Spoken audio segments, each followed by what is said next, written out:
सुप्रभात बच्चों। हमारा आज का विषय है अनमोल मोती, जो तुम्हारे पाठ्य पुस्तक में प्रथम अध्याय पर है। अनमोल मोती में ऐसे बहुत सारे भाग हैं। उनमें से पहला है कबीरदास के दोहे। कबीरदास को संत कबीरदास जी के नाम से जाना जाता है। तो कबीरदास के दोहे पढ़ने से पहले कबीरदास जी के बारे में थोड़ा बहुत जानेंगे। कबीरदास का जन्म हुआ था 1398 में। एक हिंदू ब्राह्मण परिवार में उसका जन्म हुआ था और उनके माता पिता ने उसे जन्म देकर एक तालाब के पास छोड़कर चले गए थे। वो हुआ था उत्तर प्रदेश के काशी में। उस तालाब के पास से एक मुसलमान दंपति जिसका नाम था नीरू और नीमा, वो दोनों गुजर रहे थे। तो वो मुसलमान दंपति तो जुलाहे का काम करते थे। वो दोनों उस बच्चे को उठाकर अपने घर ले गए और उसका पालन पोषण किया। कबीरदास बचपन से कुछ पढ़ा लिखा नहीं करते थे या उन्हें कोई पढ़ने की सुयोग नहीं मिला, अवसर नहीं मिला। तो अपने माता पिता जो नीरू और नीमा जो काम करते थे, जुलाहा दंपति, जुलाहे का मतलब सूता बुनने का काम करते थे। तो कबीरदास जी ने भी बचपन से वही काम करते आए। वो बचपन से पाठ ना पढ़ते हुए भी उनके पास बहुत ज्ञान था। उन्होंने इस समाज को अच्छी तरह से जाना था और पहचानता था। उनके पास दो धर्म के गुण थे, एक है हिंदू के और एक है मुसलमानों के। इसलिए वे ना हिंदू के थे ना ही मुसलमान के। वे हमेशा इस समाज को सुधारने के लिए कोशिश कर रहे थे। उस समय समाज में बुराइयां, कुसंस्कार, इस प्रकार अनेक कुप्रथा प्रचलित था। उन्होंने हिंदू मुसलमान में जो लड़ाई झगड़ा ये सब चल रहा था उसे दूर करने की कोशिश की है। हिंदू धर्म में और मुसलमान धर्म में जो बाह्य आडंबर कार्यकलाप, तीर्थ व्रत, उपासना, ये सब जो है इसे वो हमेशा दूर करना चाहते थे। उनका मानना है कि हम भगवान को दिल से बुला सकते हैं, अपने मन से बुला सकेंगे तो वो हमारी बात जरूर सुनेंगे। कबीरदास की भाषा जो है वह साधुकड़ी है। साधु संत जो भाषा में बातचीत करते थे उसी भाषा में वो बोलचाल करते थे। उसने तो पढ़ा लिखा किया ही नहीं, तो उनके जो दुए हैं या जो भी वाणी कही है वो सब लिपिबद्ध कैसे हुआ ना। उनके जो शिष्य थे, जो कबीरपंथी के नाम से जाना जाता है, उनके उस शिष्यों ने क्या किया ना, कबीरदास जो बोलते थे उन लोगों ने लिखते थे। जो इस साखी, शबद और रामायण, ये 3 उनका ग्रंथ है। तो कुमार जो दोहे हैं वो साखी से आया गया है। और हम देखते हैं वो 2 दोहे क्या क्या है। पहला, मनीषा जन्म दुर्लभ है, देहना बारंबार, तरवर थई फलझड़ी पड़या, बहुरी न लागे डार, सोना सजन साधुजन, टूटी जूरे 100 बार, दुर्जन कुम्हार के एकई धका दरार। हम इसे गीत के माध्यम से भी हम गा सकते हैं। कबीरदास की जो वाणी है वो एप्लीकेशन में भी मिलता है या आप लोग यूट्यूब में भी देख सकते हैं। कबीर वाणी मारने से आ जाएगा। कुछ इस प्रकार है। मनीषा जनम दुर्लभ है, देह न बारंबार, तरवर थे फल झड़ी पड़ैया, बहुरी ना लगे डार, कबीरा बहुरी ना लगे डार। सोना सजन साधुजन, टूटी जुरे सोबार, दुर्जन कुमार के एक धक्का दरा, कबीरा एक धक्का दरा। देखो बच्चों, मैं तो गायक नहीं, फिर भी कोशिश करके इतना गा पाता। आप लोग भी कोशिश कीजिए और याद रखने की आसानी हो। तो ये था 2 दोहे। हमने 2 दोहे को देखा, पढ़ा, लेकिन आप लोगों को समझ में आया? शायद हाँ या ना, आधा आधा समझ में आया होगा, लेकिन पूरा समझ में आ जाएगा कब ना। इस दोहे में जो कठिन शब्द है, पहले उसका अर्थ जानने की कोशिश करते हैं। तो पहले जो दुआ है, मनुष्य जन्म दुर्लभ है, देहना बारंबार, तरवर थई फल झड़ी पड़या, बहुरी ना लागे डार। इस दो में क्या क्या कठिन शब्द है? पहले देखो बच्चों, मनुष्य, मनुष्य मतलब है मनुष्य या मानव। उसके बाद है जन्म, जन्म का मतलब पैदा या उत्पत्ति, जो माँ के गर्भ से पैदा होते हैं। उसके बाद है दुर्लभ, दुर्लभ मतलब जिसको प्राप्त करना कठिन हो या जो आसानी से हमें नहीं मिलता, उसे कहते हैं दुर्लभ। और इसका विपरीत क्या है? सुलभ। सुलभ मतलब जो आसानी से मिल जाता है। उसके बाद है देह, देह मतलब हमारा शरीर। उसके बाद है ना, ना का मतलब यहाँ पर है नहीं। उसके बाद होते बारंबार, बारंबार का मतलब बार बार। उसके बाद तरवर, तरवर का मतलब होता है तरु या पेड़, वृक्ष। झड़ी पड़ैया, झड़ी पड़ैया मतलब गिर पड़ना, उड़िया में हम कहते हैं झड़ी। तो उसी प्रकार झड़ी पड़ैया का मतलब है गिर पड़ना। बहुरी, बहुरी का मतलब है फिर से, दोबारा। डार, डार मतलब डाली, जो पेड़ के डाली होते हैं उसे कहते हैं डाली। तो ये था पहले दोहा का शब्दार्थ। उसके बाद दूसरे दोहा का कठिन शब्द का अर्थ देखेंगे। देखो, सोना सज्जन साधु जन, टूटी जूरे सो बार, दुर्जन कुंभ कुम्हार के एक धक्का धरा। बच्चों, सिर्फ देखने से नहीं होगा, तुम लोगों को अपना कॉपी और कलम निकाल कर लिखना पड़ेगा, नहीं तो भूल जाओगे। ठीक है? तुम कहोगे सर नहीं, हमारे तो ये मोबाइल में है, फिर से देख लेंगे। नहीं, तुम लोग सुनोगे, देखोगे और लिखोगे तो याद जरूर रहता है। कोशिश करके देखो। ठीक है?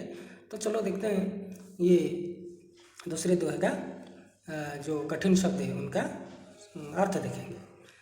पहले सोना, सोना, सोना का मतलब है स्वर्ण, या उसे कहते हैं कांचन। हाँ, यहाँ सोने के गहने ज़्यादा पहनने की पसंद करते हैं लड़कियाँ। चलो जो भी हो। उसके बाद है सज्जन, सज्जन का मतलब होता है सत्पुरुष या भला आदमी, जो अच्छे आदमी होते हैं उसे कहते हैं सज्जन। साधु, साधु कौन होते हैं? जो सदाचारी, महात्मा, संत, ये होते हैं साधु। जन, जन का मतलब व्यक्ति, मनुष्य। टूटी, टूटी मतलब टूटना, टूट जाना। जुरे मतलब जुड़ना, टूटना, टूट जाना। जुरे यानी जुड़ना, उसका विपरीत शब्द है। 100 मतलब 100, ये संख्यावाचक है। 100, 1 2 3 4 5 से लेकर कितना होता है? 99 के बाद 100।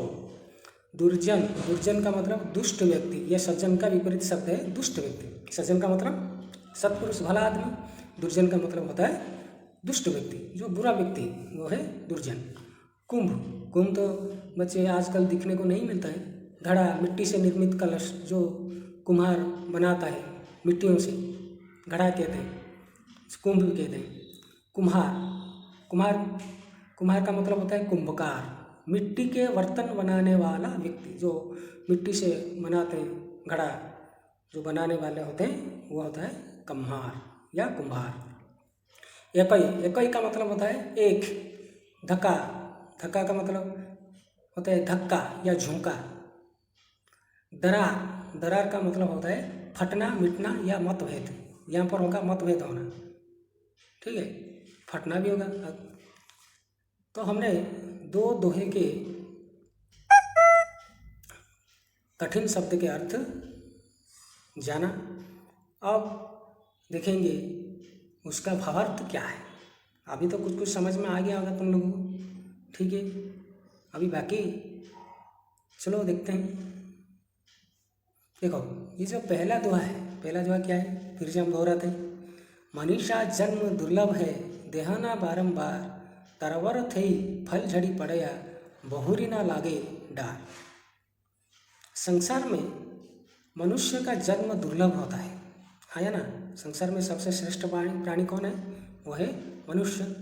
हम जानते हैं, सुनते हैं कि मनुष्य सबसे श्रेष्ठ प्राणी होता है। क्यों? उसके पास बुद्धि है, विवेक है, ज्ञान है, सब कुछ है, वो सब कुछ कर सकता है ना। तो मनुष्य की देह या शरीर बार बार नहीं मिलता। कबीरदास कहते हैं कि मनुष्य की जो देह है, हमारे जो शरीर है, उसे बार बार नहीं मिलता। कैसे? अगर इस जन्म में हम ये शरीर मिला है तो शरीर तो नष्ट हो जाएगा, लेकिन आत्मा भगवान के पास चले जाएगा, है ना। तो शरीर फिर मिलेगा या नहीं, हमें तो पता नहीं। कुछ शास्त्रों में लिखा है कि मिलता है, कुछ शास्त्रों में नहीं है। चलो जो भी हो, तो मनुष्य की देह या शरीर जो है वो बार बार नहीं मिलता। वृक्ष से यहाँ पर एक उदाहरण देकर कहा है कबीरदास जी ने। देखो उदाहरण क्या है ना, एक वृक्ष होता है, वृक्ष में फल होते हैं, फूल भी होते हैं। तो एक वृक्ष से एक फल अगर नीचे गिर जाता है, नीचे गिर जाता है, तो फिर से वो फल उस पेड़ पर लग सकता है क्या? नहीं ना। तो उसी ध्यान से देखो, वृक्ष से फल एक बार झड़ या गिर जाने के बाद वह फल फिर से या पुनः उस पेड़ की डाली पर नहीं लग सकता, फिर से हम लग नहीं सकता। इसका मतलब क्या है? मतलब यह है कि मानव को समस्त सांसारिक विषय वासनाओं को त्याग करना चाहिए।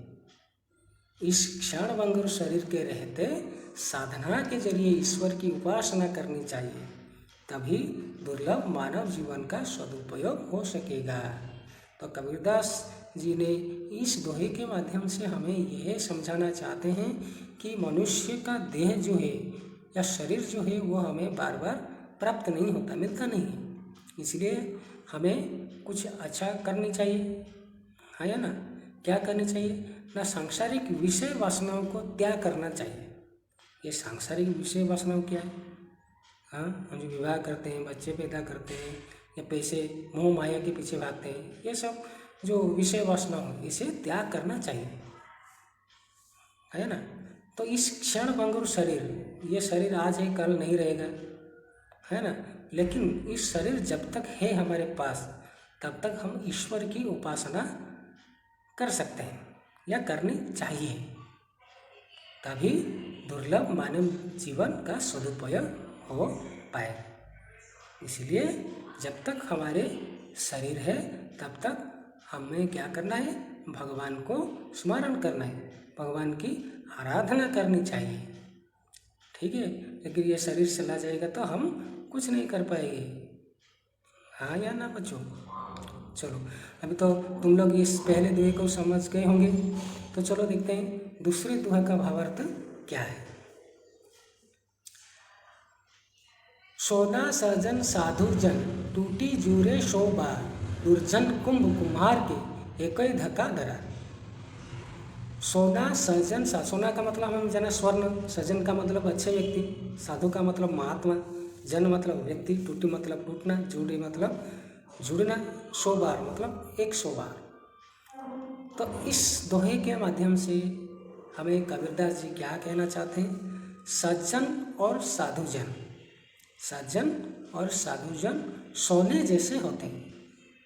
सज्जन और साधु को कबीरदास जी ने किसके साथ तुलना किया है ना? सोना के साथ तुलना किया है। सोना, सोना देखे हो, कान में नाक में सब पहनते हैं, हाँ, सज्जन और साधुजन सोने जैसे होते हैं जो टूटने के बाद भी 100 बार जुड़ सकते हैं।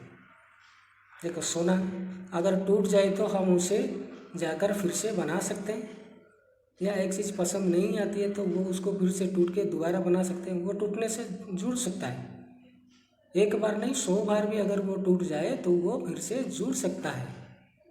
उसी प्रकार सज्जन और साधुजन भी टूट जाने के बाद, यानी हमारे साथ मतभेद होने पर भी वे लोग हमारे साथ संपर्क बजाय रखते हैं, हमसे दूर नहीं जाते हैं। जबकि दुर्जन या बुरे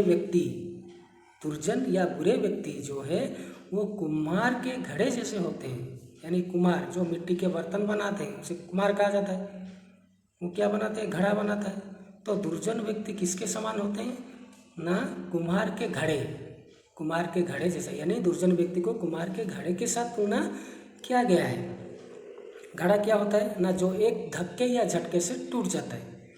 एक धक्का देंगे मिट्टी के बर्तन या घड़ा को, कलश को, वो टूट जाएगा कि नहीं? टूट जाएगा। तो उसी प्रकार बुरे व्यक्ति या दुर्जन व्यक्ति के साथ हमारे अगर कुछ मतभेद हो जाए, उसके साथ कुछ मनमानी हो जाए, मतभेद हो जाए, तो वो हमसे दूर चले जाएगा, वो संपर्क छिन्न कर देगा, हमसे संपर्क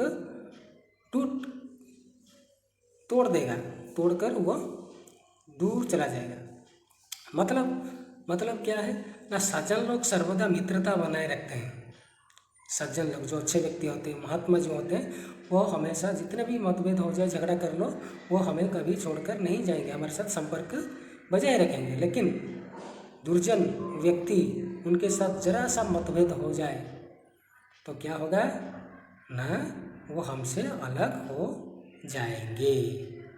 ठीक है बच्चों, तो दोहे क्या शब्दार्थ हमने जाना और उसका भावार्थ भी जाना। चलो कुछ प्रश्न का उत्तर दो। मनुष्य के जन्म का दुर्लभ क्यों कहा गया है?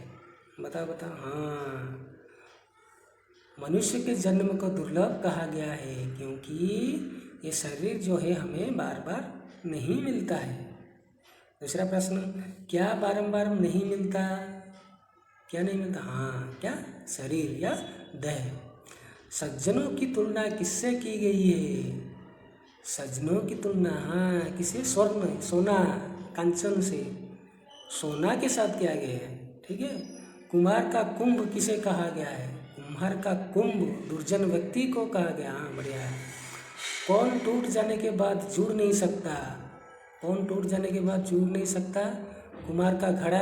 लेकिन हमें कुम्हार का घड़ा या नहीं लिखना है या नहीं कहना है। क्या? अगर ये परीक्षा में आता है तो उसे क्या लिखना है ना, दुर्जन व्यक्ति टूट जाने के बाद जुड़ नहीं सकता। नहीं, सही नहीं है। कौन टूट जाने के बाद जुड़ नहीं सकता? वही है, दुर्जन व्यक्ति नहीं। कुम्हार का कुंभ टूट जाने के बाद जुड़ नहीं सकता। आप लोगों ने ठीक कहा, हाँ या ना? तो बच्चों, आज हमने कबीरदास के बारे में थोड़ा जाना। उसके बाद कबीरदास के जो दोहे हैं उनके बारे में जाना, उसमें से कठिन शब्द का अर्थ और भावार्थ जाना। तो बच्चों, रहते हैं, आज की कक्षा हम इसी से बंद करते हैं। अभी कोरोना महामारी चल रहा है, आप लोग बाहर जाइए तो मास्क ज़रूर पहन के जाइएगा। मेरा अगला वीडियो का इंतज़ार करते रहना। मेरा चैनल जो है ज्ञान विकास हिंदी क्लासेस को लाइक सब्सक्राइब ज़रूर करना। धन्यवाद।